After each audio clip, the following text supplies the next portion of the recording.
Imagine being one of the most intelligent people on earth. A man whose knowledge impressed kings. A scholar whose books would shape the future of science, medicine, and philosophy. A thinker so brilliant that people traveled from distant lands just to hear his ideas. But then, everything changed. The rulers who once praised him turned against him. His books were burned. His reputation was destroyed, and he was forced into exile. Why? What dangerous idea could make a king fear a scholar? This is the remarkable story of Ibn Rushd, the Muslim genius who was punished for his knowledge. The year was 1126. In the magnificent city of Córdoba, in Muslim Spain, a child was born into a respected family of judges and scholars. His name was Abu al-Walid Muhammad ibn Ahmad ibn Rushd. From a young age, he displayed extraordinary intelligence. While other children played in the streets, Ibn Rushd immersed himself in books. He studied the Quran. He studied law. He studied mathematics. He studied medicine. And most importantly, he learned how to ask questions. Questions that many people never dared to ask. The more he learned, the more he realized that knowledge had no limits. His curiosity became unstoppable.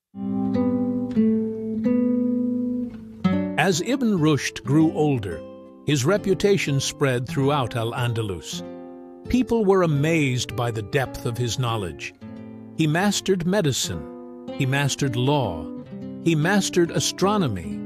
He mastered philosophy. Unlike many scholars of his time, Ibn Rushd believed that faith and reason could work together. He argued that study in the universe was not a threat to religion.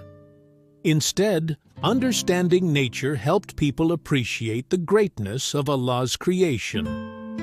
This idea attracted many supporters, but it also created powerful enemies. Soon, news of Ibn Rushd reached the ruler of the Almohad Empire, the powerful Caliph Abu Yaqub Yusuf. The Caliph loved knowledge and surrounded himself with scholars. When Ibn Rushd arrived at the royal court, he impressed everyone. His intelligence was extraordinary. His answers were thoughtful. His confidence was unmatched. The ruler was so impressed that he made Ibn Rushd one of his trusted advisors. For years, Ibn Rushd enjoyed prestige and influence. He advised rulers. He wrote books. He taught students. His future seemed brighter than ever. But fortune can change quickly. Ibn Rushd began writing extensively. His books covered medicine, law, astronomy, and philosophy. One of his greatest achievements was explaining and commenting on the works of the ancient Greek philosopher Aristotle. Many difficult ideas became understandable through Ibn Rushd's writings. His explanations were so brilliant that centuries later, European scholars would call him simply the commentator. His medical encyclopedia became one of the most respected medical texts of the medieval world. His ideas crossed borders. His influence spread across continents. Yet the more famous he became, the more dangerous his position became. Not everyone admired Ibn Rushd. Some powerful religious scholars viewed his ideas with suspicion. They feared that philosophy encouraged people to question accepted beliefs. They worried that reason and logic could weaken traditional authority. Rumors began spreading. Critics accused Ibn Rushd of promoting dangerous ideas. Enemies exaggerated his writings. Political rivals searched for opportunities to attack him. the atmosphere around the court slowly changed. The scholar who once enjoyed admiration was now surrounded by growing hostility. And soon, a new ruler would take power. When Caliph Abu Yaqub Yusuf died, his son Abu Yusuf Yaqub al-Mansur became ruler. At first, Ibn Rushd remained respected, but political circumstances were changing. The empire faced military challenges, public pressure increased, religious leaders gained influence. To strengthen his position, the new ruler began distancing himself from controversial thinkers. And among those thinkers was Ibn Rushd. The man who had once advised kings now found himself under suspicion. The winds of politics had turned against him. Then came the devastating blow. Ibn Rushd was accused of holding unacceptable views. His enemies seized the opportunity. The ruler ordered action. Many of Ibn Rushd's philosophical works were banned. Some were publicly burned.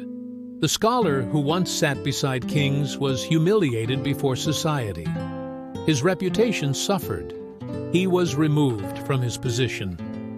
Then came the punishment that hurt him most: exile.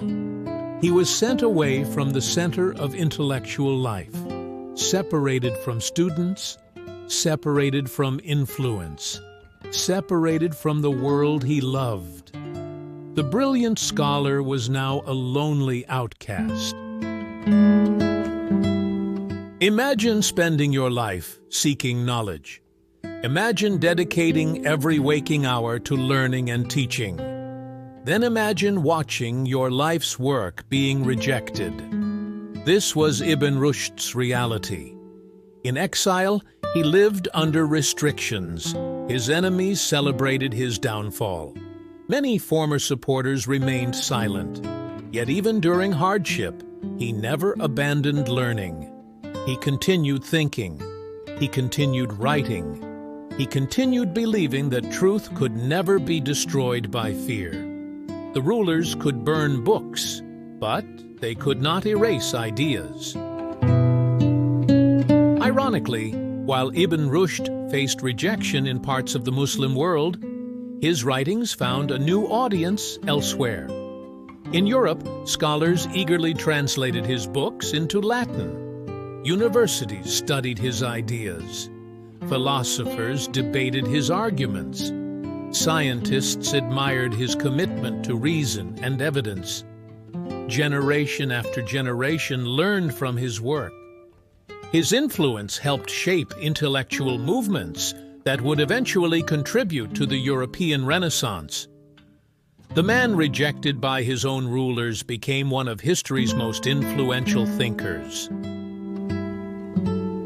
Eventually, political pressure eased. Ibn Rushd was allowed to return, but the damage had already been done. Years of humiliation and exile had taken their toll. In 1198, the great scholar passed away. His body was carried back to Cordoba, but his ideas refused to die. Long after his death, students continued reading his works. Historians continued studying his life, and the world slowly recognized the magnitude of his contributions.